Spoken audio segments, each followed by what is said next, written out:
Hey, this is Boaz. Thanks for showing up. Please visit the Fools and Sages podcast at foolsandsagespodcast.com. There are no spaces and it's all spelled out. You can find show notes, references, bios, merch, and other cool features.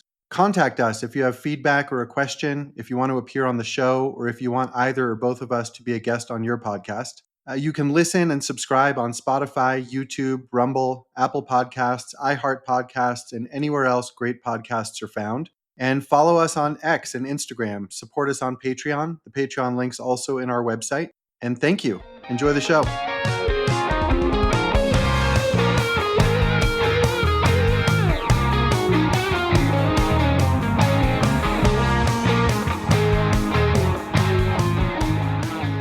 It's kind of like in the music recording studio. If people are jamming, hit record. Don't wait for them to stop and then Yeah. Try to and play then that again. yeah. Yeah, yeah. So good afternoon, Brian. Good afternoon, sir. We were just talking before we hit record about how we've been kind of articulating this idea of the semantic world, and and really a lot, or maybe all, of these philosophical machines that we've been talking about are ways of elaborating this idea of the semantic world, and differentiating the semantic world from the objective world, and helping to understand why the semantic world matters and why that differentiation matters, and why it might be valuable to have a bunch of different philosophical machines and not just one. And Right. so we thought maybe we should hit record and continue that conversation here with everybody. Right. Right. Yeah, I mean, well, I think the thing that we were talking about in the past couple episodes, we've introduced this idea of hermeneutics. And, I think the interesting and valuable part of that idea, as we mentioned, it started out with the interpretation of texts, and then it expanded into philosophical hermeneutics, which is looking at history and looking at art and sort of expanding that scope of focus. And the way that I see it, is more in that sense of sense making that we taught, not so much a formal hermeneutics, but more of like an everyday hermeneutics. And so for me, that basket would include all the things, I guess you could say, where subjectivity is an advantage rather than a disadvantage. We use language so many different ways, and language is a piece of this hermeneutic idea. But the the subjectivity, when we talk about things, unlike science, where objectivity is our target, all these other things, whether it be the interpretation of art, the interpretation of history, the interpretation of philosophical treatises, but also the interpretation of experiences within our own lives and our interpretation of the meaning of life and all those big meanings, all those things. That's sort of the direction of expansion in my way of thinking. The means and ways in which our subjectivity, the richness of our subjective or semantic world helps us to attract meaning, or congeal meaning, or precipitate meaning, or discover meaning. You can pick your favorite action word, but which is quite a different way of thinking about things. And yet, I think it's the way that we're rooted in, because we are rooted in learning from experience, and really experience maybe times processing, or digestion slash grokking integration, and people might do that at different rates. So there might be a variable in there, uh, And people might do it at different rates at different times. in different dimensions. Yeah. Yeah, that makes me curious about a framework for the dimensions of processing. um probably taking but my off the cuff go-to model for this kind of thing is like these layers of human experience that are coexistent. So I right, think of them as the physical, emotional, rational, psychic, spiritual. That's kind of right. my The shorthand. Hilbert space of mind. The what? The Hilbert space of mind. I thought you said Dilbert. What's Hil the Hilbert space? I'm pretty sure it's Hilbert. Well, within our normal reality, we have 3 dimensions that we measure, and but when they get into these mathematical worlds, they get into what I think they describe as n-dimensional space, where things have more than 3 dimensions. They have quite a few dimensions. When we were joking before about quark strangeness and charm, I think is in that same territory of different dimensions, and so uh, when we leave the physical world and we get into dimensions of mind, it is an n-dimensional space. That's one of the things that ceremonies show us. That's one of the things that dreams show us. That's one of the things that literature and art show us.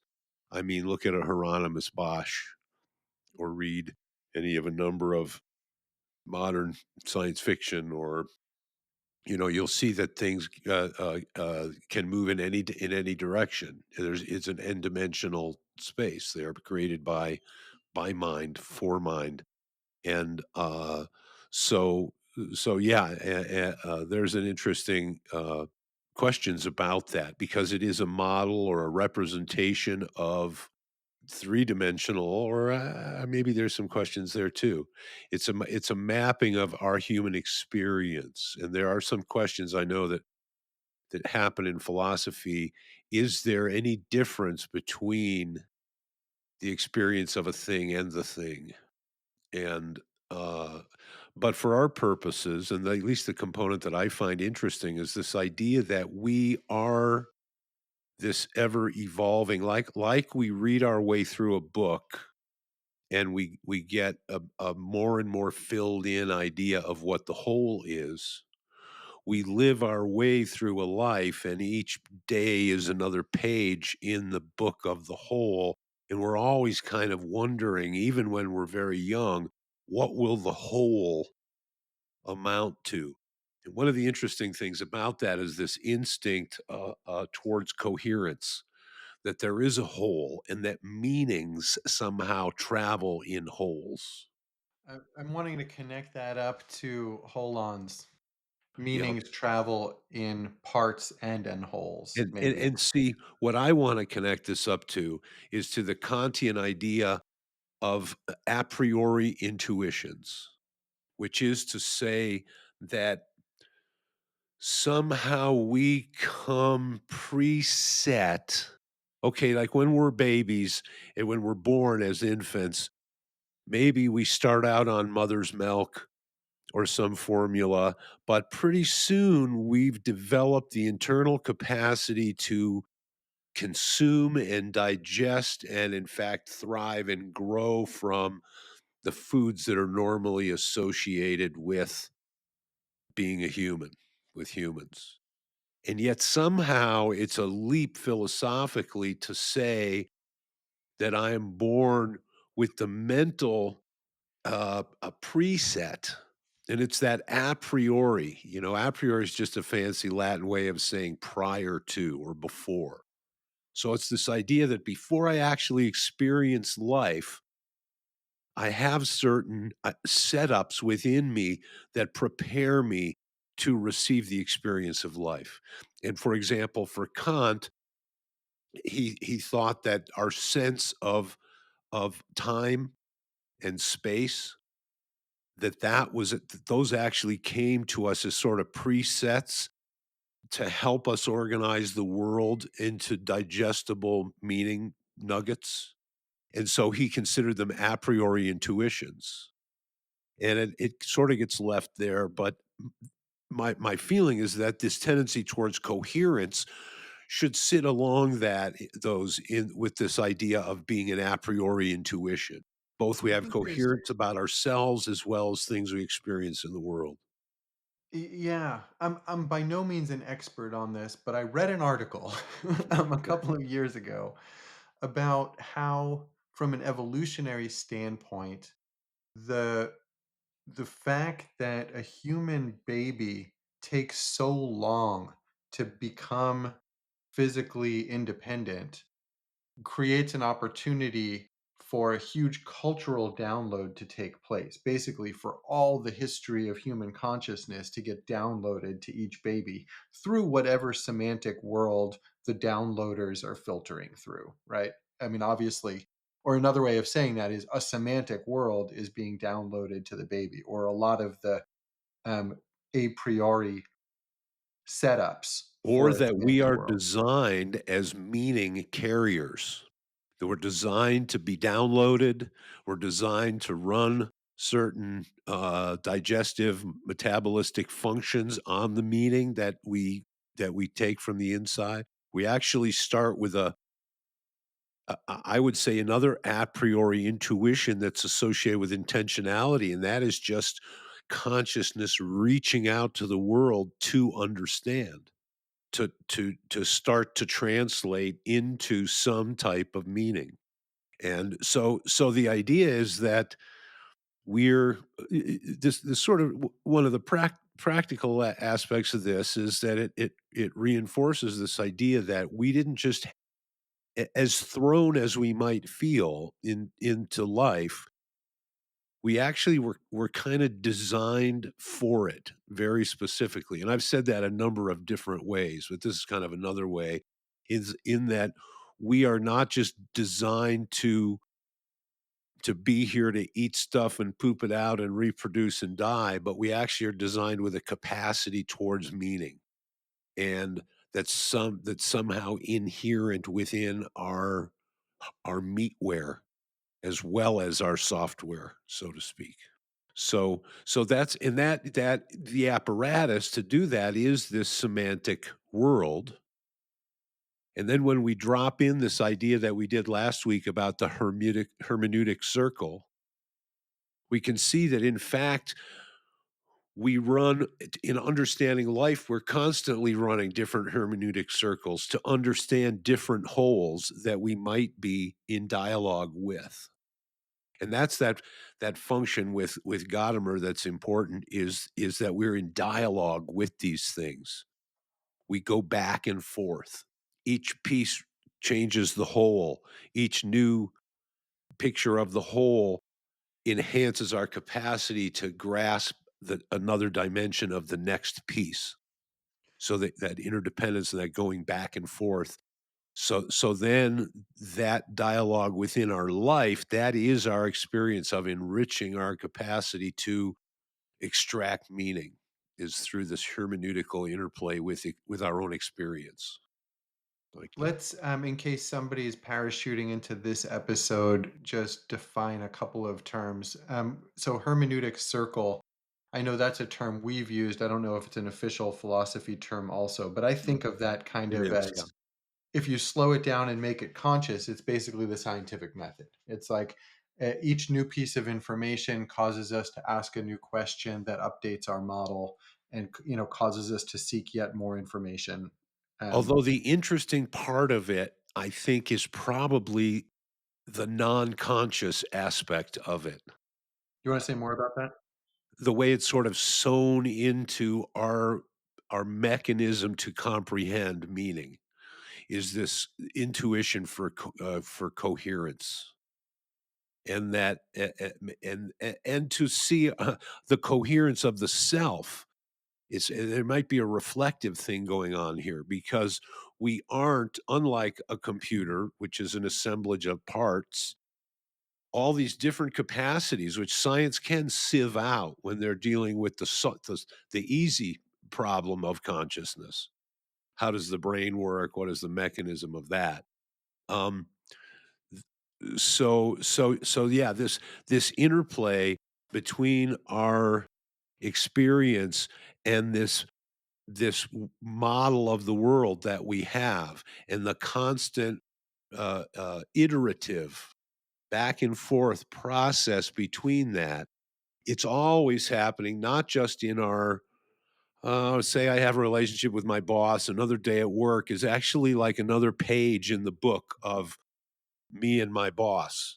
And so now my picture of the whole of our relationship and our horizons, to use Gadamer's idea, is a little bit updated, and we bridged a little bit. And through that back and forth process, as a new piece comes in, and that immediate update of the cohesiveness of the whole, that the part updates. So that happens within a big, huge hermeneutical process, which is, what is the whole of my life? What is the meaning of my life? And how do I equip myself, which we touched on before? How do I equip myself to optimize my results?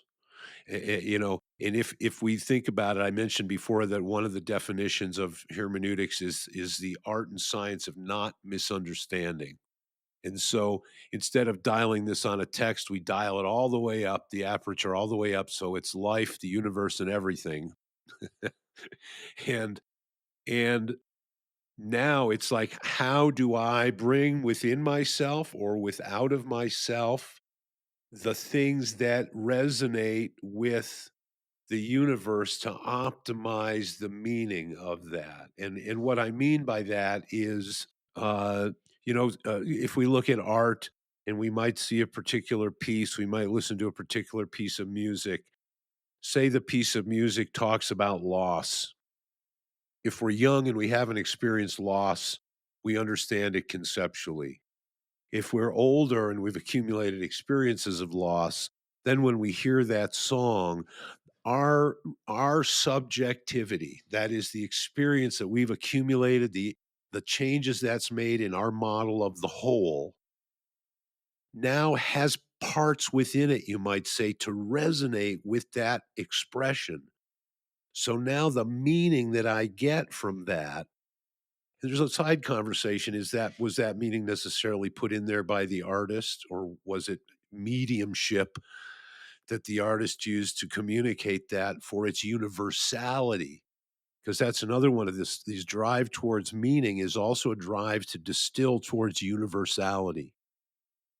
When I look at the world for meaning, I don't just see this tree, I connect it to that other tree, and I understand this concept tree that's now separate from this tree or that tree, right? Whereas a bug without the concept of tree, it's just one background to another background, and that's not significant at all, right? So I bring this enriched semantic model, and the conversation we touched on the last couple chapters was, what do I do? How do I live my life so that my semantic model is rich enough to vibrate out, to harmonize with or crystallize out of my life's experience the densest meaning with the least possibility of misunderstanding. So that's the way I think we've sort of gotten ourselves to. So I have two questions, and I'll just ask one, and then hopefully the second one will, well, maybe not, but the second one might be relevant after the answer to the first.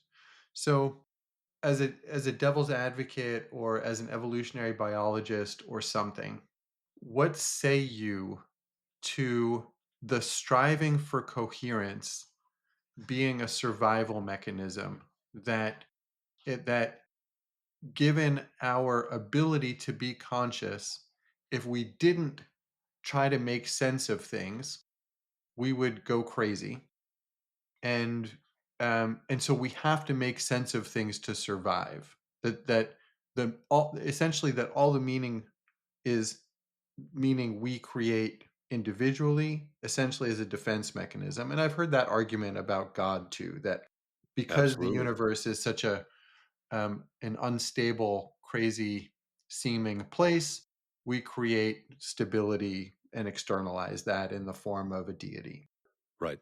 So this intuition to coherence and to universality, uh, there's like a meta there, but between those, Mhm. uh, I guess what is the what do you think the vector of that meaning is? Or what do you think the evolutionary biologist has right and doesn't?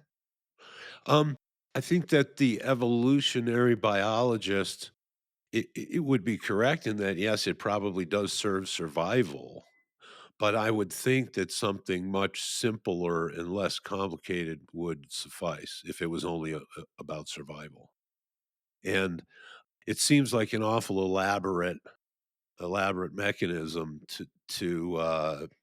the argument is it comes along with this idea that consciousness itself is a sort of an epiphenomenon, which is to say that it's a thing that happens, it sort of floats on the A surface side effect. of a side effect, exactly, and that the significance of it is not fundamental, but accidental.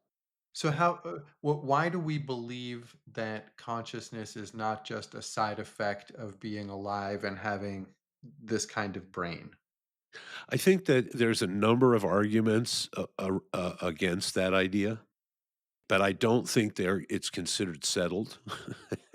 It's one of those big things that will never be considered settled until it's too late, the moment it's too late.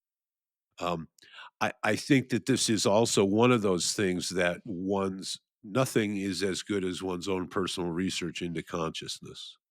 And it comes down to this idea that we mentioned before, Bentley Hart in All Things Are Full with Gods kind of lays down the different arguments. And also does when Federico Faggin wrote in his 2024 book, Irreducible, he's really talking about that same problem, which is called the hard problem of consciousness. And that is that it suffices to that survival may be one of the byproducts of it being there. It may well enhance survival, but that doesn't necessarily mean that that's the therefore of why it exists. Consciousness, that being. So, I think the classical argument, and I think we expressed it in the going back to a guide for the perplexed by Schumacher, which is that great chain of being, and that you can move down the great chain of being, but you can't really move up the great chain of being. At least, I love this idea of a philosophical promissory note. The materialist reductionists write us a philosophical promissory note, and they say, we can't explain life in terms of dead things because to do that, we kind of have to show that we can take a bunch of dead things, organize them, and make the thing be alive. And until we can do that, we really don't. We're really just talking through our hats. So we're sort of like writing a philosophical promissory note because until they do that, they won't have proven that life is reducible to non living matter. And then consciousness is just another problem that sits on top of that because consciousness is, being the property of life. Uh, so we know how to make things unconscious, but to take something that's alive but not conscious and to make it conscious, there's no way we know how to move that direction.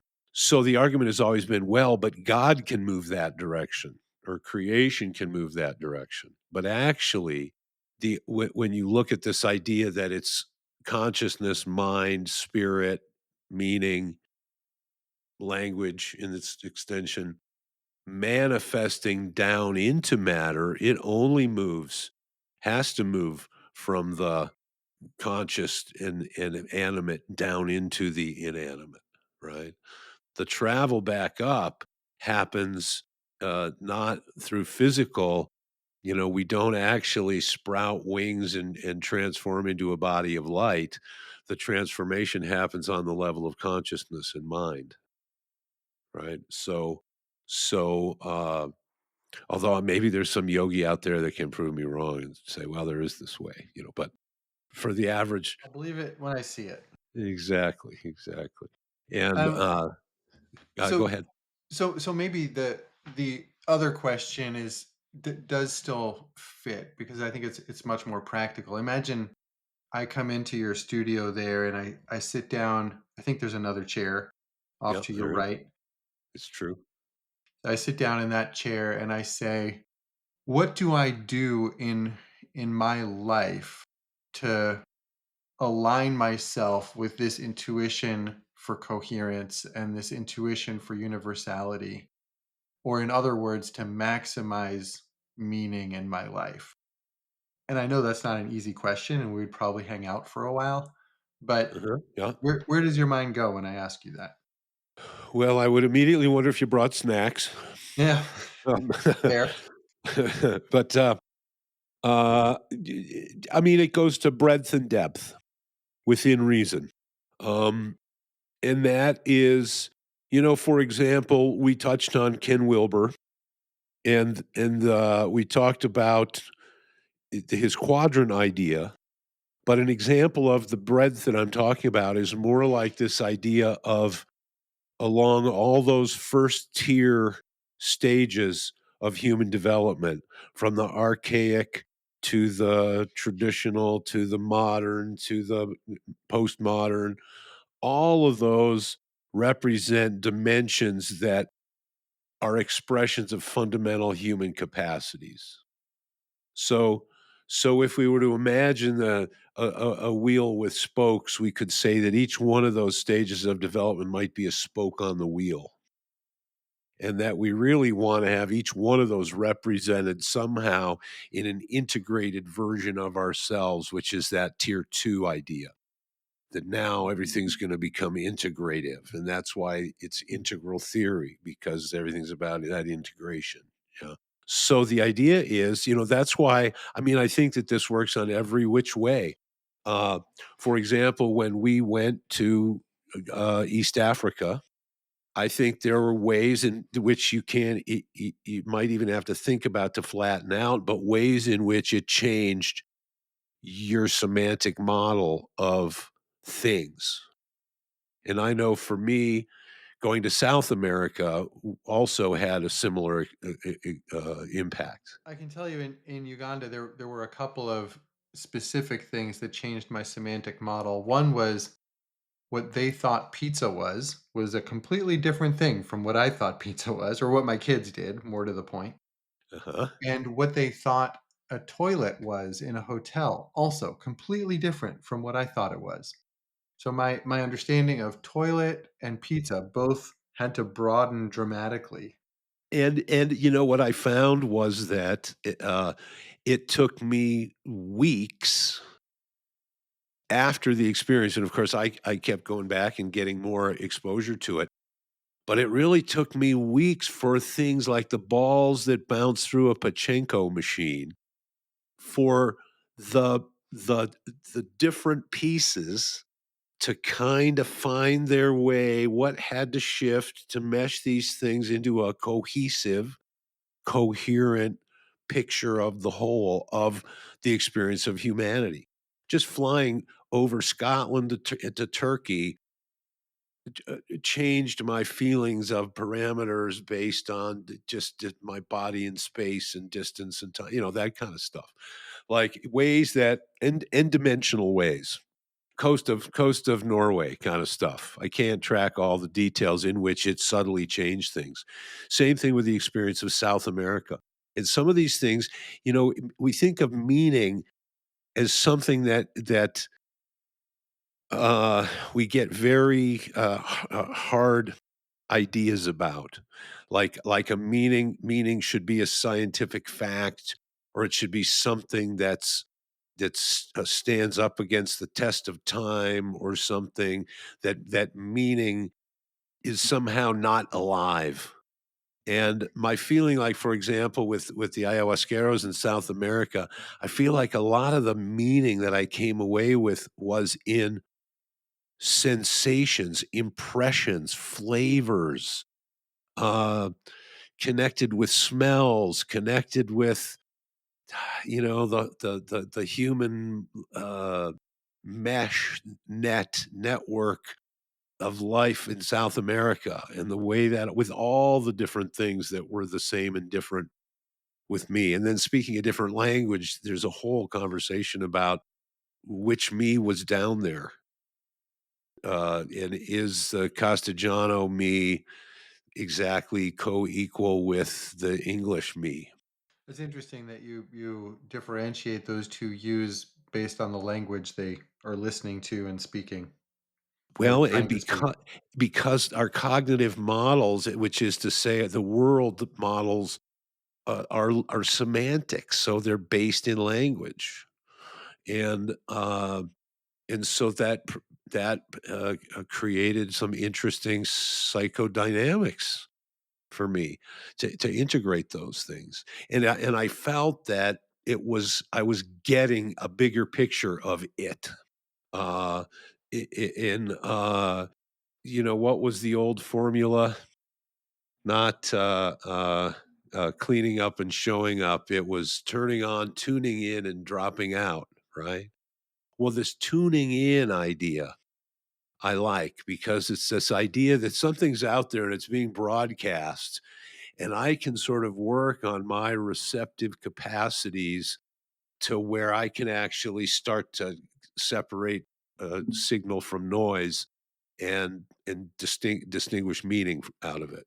And so, yeah, I mean, I think that getting breadth and depth in exposure, which there's a tension between depth and breadth, right? So the tendency might be to get very deep in one particular thing and get myopic thereby, or to have such a spread out exposure, have so much breadth that everything is a surface and there's nothing that gets beyond or to push or challenge or define itself more on you, in you, with you. And so there's a tension between those two qualities. But I think then there's also a personal component, and that is in the things that one finds as a passion.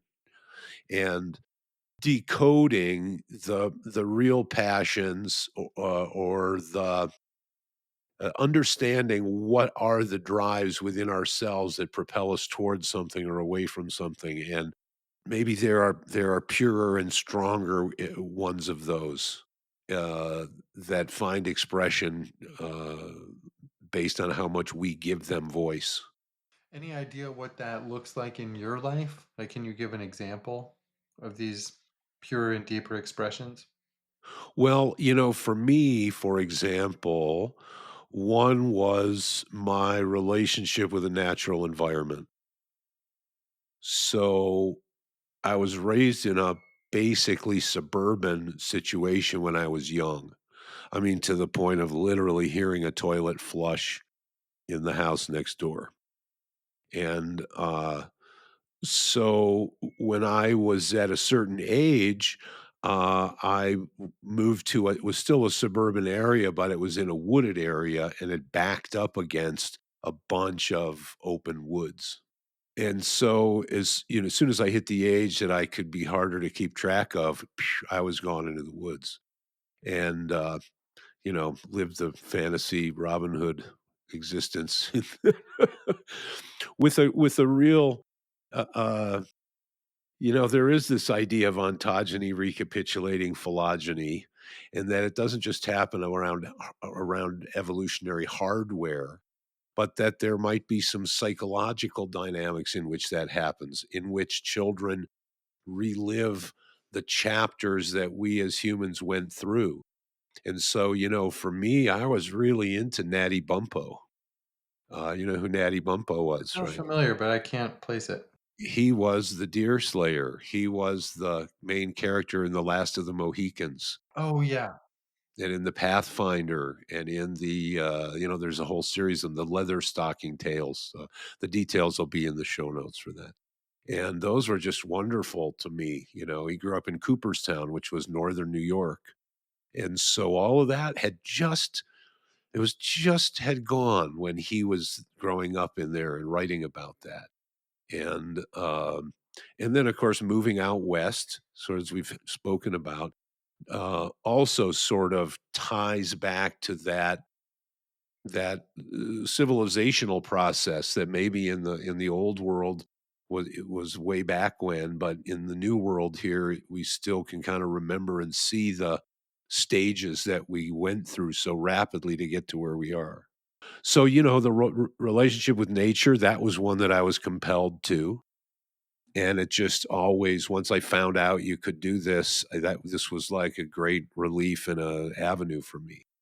And, I think martial arts is another example of that, where as soon as I sniffed out that there was such a thing when I was probably 11 or something like that, uh, I tried to swim upstream and get to figure out more about this and more and it turns out that there was very useful you know, instructive stuff that became fundamental to me understanding myself and building important elements of my semantic world. So I think being drawn to the classics and being drawn to to some of the idea of philosophers that one could actually do particular things to pursue wisdom. But I also found myself a fascination for masters of things that were in craft or like we don't want to expect too much from our masters. It's if somebody can master a field, that's wonderful. But just because somebody is really good at say golfing or whatever the particular field is, that it doesn't necessarily mean that they're gurus. But there are elements of the path that are revealed through developing mastership in certain areas. And so different people are called to that in different ways. Uh, I played music a bunch, but it never came to define me the way it did some of these other things. And so it that showed up as more as an on and off kind of thing where and still does. Whereas these other things became much more core around how I developed. And so those are ways that and that's what I mean as far as personal proclivities. Different people are thrown in different directions, and it isn't I don't sometimes there's this idea that all of our thrownnesses are bad, and that's not true at all, right? Some of our thrownnesses are things that give us a capacity for certain flavors of reality that are just our gifts. They're not, handicaps in any way. And, well, although there are others that are handicaps, and so that's where, like the shamans say, you look at what's good and you look at what's bad and you choose what's good. That reminds me of kind of the insight that our greatest weaknesses can become our strengths, and vice versa, or that there's like a two-sided coin there. So Sure, our thrownness can be a good thing, but it also means we might have some blinders on relative to other avenues of thrownness, for example. absolutely. Yeah. And I think that there is this oxymoronic kind of relationship there that the more we understand things on a universal scale, the more we grasp the whole, the more we have a sensibility about the partness that we represent. And in a way that is actually a fulfillment of that partness. Not a loss, not it's not just a drop lost in the ocean. That's the metaphor that it is. No, no, no, no, no. Because, yeah, there might be different things if we get microscopes and look at different drops of the ocean, but fundamentally, it's the same thing. That's not what the Tao or the One or whatever you wanna call all consciousness that's not what it's doing. This is a lot more holographic than that. This has the whole contained within the drop in a way that doesn't happen in a pure mechanical relationship, right? Just to be specific about that. So we aren't just drops in the ocean. We are very unique micro oceans, intentional micro oceans dropped in a macro ocean, if you will. And just to dress that up a little bit, um, because there is this idea that identity is bad necessarily, because our perspectives can give us prejudices, but that doesn't mean that our identity is bad. That's just our specificity, right? Doesn't mean that we can't still reach and move towards universality through mind, but but, it's the understanding of universality qualifies particularity, and particularity contributes to the whole right, we keep going on this hermeneutic circle, and that's kind of the point, that I that hadn't happens thought of every which way. I hadn't thought of that Crowley poem describing a hermeneutic circle, but yeah, the joke of the um, general at the expense of the particular Right. is essentially a hermeneutic circle. Uh, It's iterative, yeah, which is to say, back and forth, around and round and round and round, yeah. and then it finally poof. And yeah, I've been thinking about identity a lot through these conversations, but it just keeps coming up. I mean, partly because of our political situation still being so based in identity, and so much of the content you see on social media is identity based. And it really is this paradox of it means nothing ultimately because we are these drops in an ocean, and it means everything because we're these particular drops in the ocean. And it's to transcend, and it's also to fully embody somehow at the same time. And Yep, yep. I don't know, maybe that's part of the answer to my silly question about how might I feed the intuition to coherence and universality. Well, and I think that the other if we expand that, uh we talked last time about this great image, which I believe is Gadamer again, of merging, horizons, and, that is an expansion of the semantic world, which is to say that the discourse or dialogue, the back and forth, again, the iterative process, generates a new place, generates another territory in the semantic world. And so the leverage of that semantic world gets increased through discourse and through encountering specifically, which we'll get into hopefully in our future conversations with Dr. Hauer, Claudia Hauer. Uh, it's through encounters with le autre, showing off my French there, which means the other. And I say it that way because Levinas, the philosopher, who we will discuss about this in the upcoming week here or so, um, that's the way he described it. Is the language that he used was encountering the other. And I know you wanted to talk a little bit about phenomenology, and that's that Before you story. go there, I just wanted to say how struck I am each time we touch the image of merging horizons. It was kind of like I couldn't visualize that at all when I first heard it, and each time I hear it, it becomes more coherent, representing its own kind of hermeneutical process. And now I see like this merging of horizons is representing this multidimensionality of mind. And that, if I can access any element of your horizon, that is your perspective, how you see the world, it enriches mine. And Right. there's maybe no other way to enrich mine. Well, and that's why we're having these conversations, he said in a uniquely self reflexive way.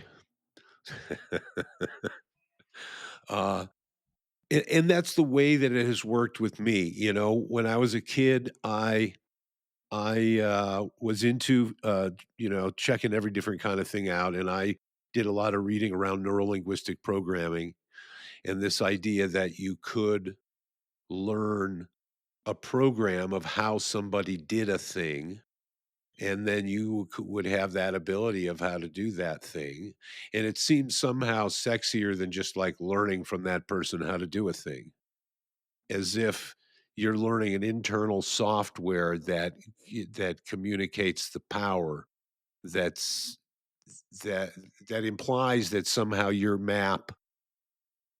internal map of what's possible and how to do it is changed in a different way somehow. I don't know. Maybe I'm making that up, but I did find that happened, and that's why I particularly found apprenticeships fruitful as ways to learn. through that discourse or dialogue in a way that never would happen in a classroom. Sometimes it was mutually problem solving. Uh, and like with my with some of them, my martial arts teachers, it did also happen in a class setting, but the download that we're talking about happened through dialogue, through discourse that was fundamentally a one-on-one sort of a thing. And I think that even in larger group situations, the fundamental dynamic that we're looking at is that and one back and I forth wonder iterative. because David Bohm puts a lot of emphasis on speaking to the center of the room, and some dialogue practitioners have expanded that to listening from the center of the room, which is kind of interesting, and maybe touches on merging horizons in an interesting way also. And my experience is with people that have practiced dialogue and are really comfortable with the thing the next person says not immediately and obviously relating to the last thing that was said, but rather all kind of being contributions to a whole. More than one-on-one is has potential enrichment and in subtle ways, and it's different from the kind of transmission from teacher to student that you're talking about. It is, and I think that what I mean by that one-on-one is that, like, in that case, I would say it's still one-on-one because you've just generalized one of the ones, as opposed to a situation where what I would say would be a rhetorical situation, which would be one's delivering and many are gathering, and there's nothing iterative Yeah. to create that loop, that circle, that dialogue, that dialectical approach. Even if different people hit the bird back, and even if there's a radial net, so we're not even hitting them over the same, there still is a back and a forth. And it's in that back and the forth that the work gets done, that the butter gets churned, if you will. It's probably a useful image there. Hmm. That so and that's what I mean by it being fundamentally dialectic.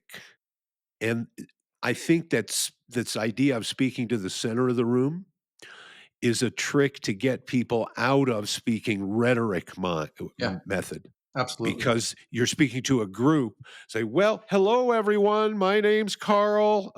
And that seems like what you don't want, right? You want to get this more intimate. The ball comes to you, and you're hitting the ball back.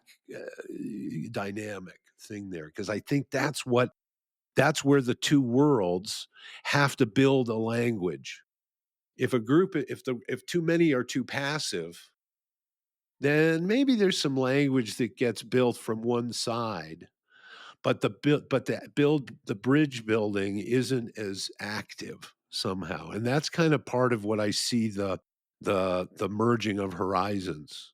And there's a great name for it that's in German, and it's really long, and it starts with the word horizon, and it has a bunch of other counterintuitive vowel changes in there before we get to the end. I have it in one of the notebooks here. Um, Compound nouns was a game changer for Germanic languages. yeah, Yeah, it's got its own, just take all the nouns and make them one word. Yeah. and you could see where they'd be good mechanics from that kind of Uh-huh. language, just building Yeah. things out of pieces of things, Yeah. and yeah. So you were going to talk about phenomenology. Well, I think that, and this is part of the territory that I wanted to flesh out also with Dr. Hauer, is that we've talked about the Enlightenment and this idea of bringing things into the so-called first person. I think, therefore I am, and this idea of a scientific revolution that sort of came in, and it's interesting because his idea, I think, therefore I am, the only thing I can trust is I, which is fundamentally subjective. But what comes out of it is this idea of the third person and being objective, even though the third person, even by now, is hearsay. Somebody, but this idea of objectivity is what this scientific revolution is built on. And so we have all these different repercussions that come out of that. And and I think there's also what I've referred to before as a current that runs through history that is the understanding and the expression and the valuation of the individual, and that showed up, as an expression in democracy in Greece, and it showed up as different religious revolutions, and the idea that the individual's experience matters. And then that does sort of show up in the 1700s with Descartes, and it's that I'm not listening to what the Pope is saying. I'm only believing what I experience, which is that I think, and that therefore I am, and I'm gonna build from there, as opposed to taking any authority from outside of myself. And, so there is this movement towards individuality, and phenomenology is definitely a movement in that direction. It's definitely looking at, the phenomenon as the human experiences it. And there are a lot of, the Enlightenment, and, it's interesting. We wanted to get objective as a result of the Enlightenment, and it's almost like we're on Star Trek now, the first version. And now Spock is there for us to refer to at any moment. And what immediately comes in the drama here is that somehow humans are more, because humans have these other things that don't track for Spock. And later with Data in the next generation, he is an android, he is artificial intelligence, but there's some things he can't do because there's some essential quality of humans that transcends just reasonability, just. And so after this movement towards objectivity and this real shaking of the timbers, you see a bunch of reactions. And I think phenomenology is in that category. And there's a larger group. Okay, so there's a movement that started after the whole this Enlightenment idea, through Kant and Hegel and into the German idealists, and sometimes they'll call them romanticists.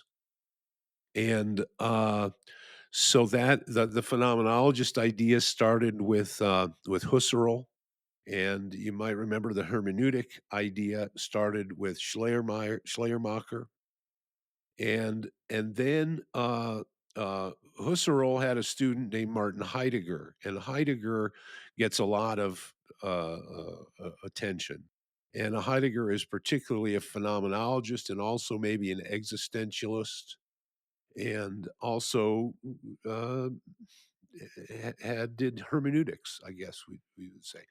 So then Heidegger influenced lots and lots and lots of people, and Gadamer, who I've referred to with philosophical hermeneutics, was a student of Heidegger. And so, so let's see what my friend Al here gives us as the official definition of phenomenology. What is phenomenology? Phenomenology is a philosophical approach and research method that studies how people experience the world, focuses on how people perceive, understand, and make meaning of their experiences. So kind of like I'm guessing the reason phenomenon is part of the word, is almost all of the word, is that humans experience um, life, the universe, and everything as a phenomenon, and the experience of life, the universe, and everything is in itself a phenomenon. And And we this want to idea study of that. phenomenon came into German philosophy with Kant, who opposed phenomena with noumena. And so the idea of the noumena was somehow to know the thing in itself. And if you're outside of it, all you can know is the phenomena. You're going to see its size, its color, you can taste it, you can see whether it's squishy or not, but all those are its phenomenal aspects. Somehow to know what it is in the noumenal realm as opposed to phenomenal. What so how is phenomenology referring to external experience? Is it kind of pointing at the separateness we all experience as like a as a result of forming an ego, and so everything is we experience as external or differentiated from ourselves? I'm not an expert on it. And there's definitely a lot of leaves on this tree. But so, for example, I think it was Heidegger was very concerned with what he called authenticity and the relationship of how we manifest the experience of the human experiencing the world and trying to get into that experience. And but still, I think this is under the influence of we wanna be scientific about these things, right? Because, so they're not really reacting to it to the scientific method, they're sort of trying to to to push it a little bit into places where they think maybe there were gaps. I would describe it that way. Um, so because you had other people that had other reactions to this enlightenment. The one that I was thinking of that leapt to mind was, I think that a YouTube video of the, Götterdämmerung, by Wagner showed up, and, Götterdämmerung is the twilight of the gods. And Wagner was part of with Goethe, who was like the grandfather. Someone was describing Goethe as the German Shakespeare, only bigger. Because Shakespeare was just about literature, but Goethe was literature and science and culture and, the whole deal. He was the dude, you know. And but he was part of a movement in art or associated with a movement in art that was called Sturm und Drang, which means storm and stress. And basically, it's like when you would see the conflict between Spock and Bones, and Spock is saying, "Well, there's nothing that we can do to save them." In Bones, he doesn't just say, "Well, we should try." He says, "Damn it, Jim, there's people down there." Right?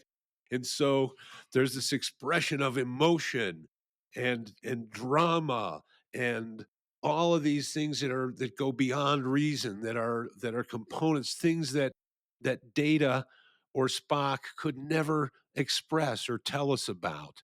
And so that's when you listen to Wagner and, what is it? The The ring cycle?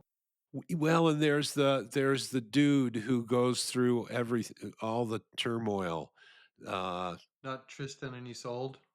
Oh, no, there's, no, like, the old German, folk tale that they're fairy tales that he ends up transmuting into opera. Yeah, I forget which one it was. right, and the name of the main character escapes me now, but, I'll remember as soon as we close. Um But and I'll in fact, I'll figure it out and I'll put it in the show notes, who I'm thinking about. But this idea that life isn't just this, a cold science. Life has passion and it has expression and that's where great art and that's where great meaning comes from. And so they were kind of pushing back a little bit in that movement. And but this idea, there's a lot of different kinds of phenomenology now, and a lot of different people have been influenced by phenomenology, and have gone into different directions with it.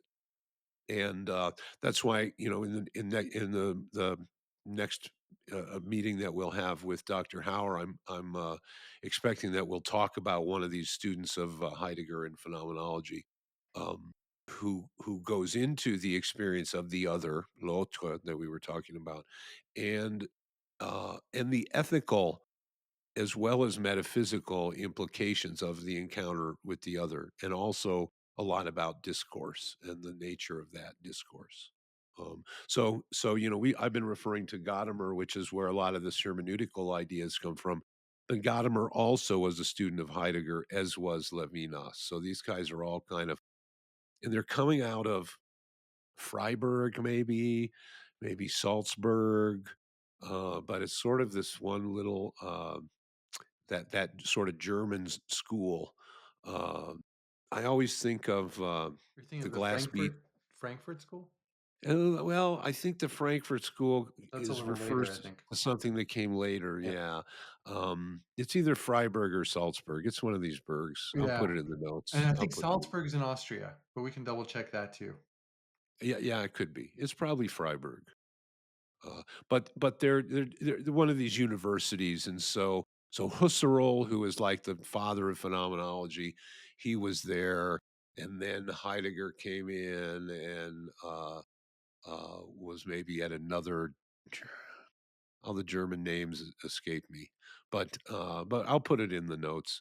Um, but so there are all these different schools that came out of that, and with different variations on there. And Schiller, I think, was involved in. He's another German philosopher you'll hear who was part of that Sturm und Drang movement. But so there is this. There's sort of a real looking around at what is the nature of the human experience. And existentialism gets tied up with this also. And of course, Sartre was involved with these characters. Let's see how they define it here. What is existentialism? Okay, so here they say existentialism is a philosophy that explores the human struggle to find meaning and purpose in life. Sounds an awful lot like phenomenology, doesn't it? It emphasizes individual freedom and responsibility and rejects the idea that there is a higher power that determines our lives. So they're definitely all about free will, individuality, authenticity. But so again, this is part of that expansion and expression of the individual and the significance of the individual. Um, which is a theme politically, it's a theme religiously, it's a theme philosophically. And so this idea that just to marry this up to other places we've been, this idea that when the human race attains the eschaton, right, or when Hegel's historical dialectic finally attains the state of reason where it can transform into aesthetics, it won't mean that we've all lost our individuality. Will mean that we've actually found the way that each person's individuality can flourish and blossom in the most natural way that it contributes to the whole, this the way a higher power or not a higher power intended. Um, Based on the map, right? But that is kind of that oxymoronic thing as the part being fulfilled in the whole, and the whole being the context that fulfills the part. And the whole being, optimized by the actualization of the parts. Maybe even existing as a result of the actualization of the parts. Yeah, Literally realized through those parts. yeah. Yeah, Cool. yeah. Well, maybe that's a good place to pause. And I I think that think, kind of catches us up. yeah, I Uh, think for our audience, there's been an interesting mix from my perspective of like kind of heavy duty concepts and um and lighter sort of interpretations of them. Like, defining hermeneutics and phenomenology and stuff like that can be maybe a lot to digest. But I think it's a useful foundation for some of the places that we're going to go next, because I think we're both finding a lot of, I guess, meaning in this particular discourse and the opportunity that discourse holds for the refinement not only of our hermeneutical models, but for our contribution to how people make meaning in general. So it's kind of like Right. a good basis that hopefully we've laid down here. Yeah, and I think that, we started out with this loose idea of sense making, and now we've kind of actually worked our way through recapitulating a lot of the work that's been done and the foundations that have been laid that have been parts of traditional sense making. And so I think that it is interesting, and we're going to explore this even more about this role of dialogue and how it also, which I find really fascinating, the role of dialogue in this new context of hyper novelty, particularly in the methods of communication. Because it hasn't been that we just had all this hyper novelty and we call it information technology, but it's not just information. There's meaning that's translated. That's what the Uganda project showed me. There was actual meaning that was going through those words that was getting translated into little ons and offs and whisked around the world. Mhm. And so there's definitely a new potential for discourse and dialogue, but there's also this old, maybe only glimpsed at, maybe only partially fulfilled, old potential to discourse and dialogue that we're kind of riding along with here. Mm. So that's kind of interesting and self-reflexive at the same time, Yeah, he said. right. All right. Well, to be continued. So, see you next time. Thanks, Brian. Bye bye.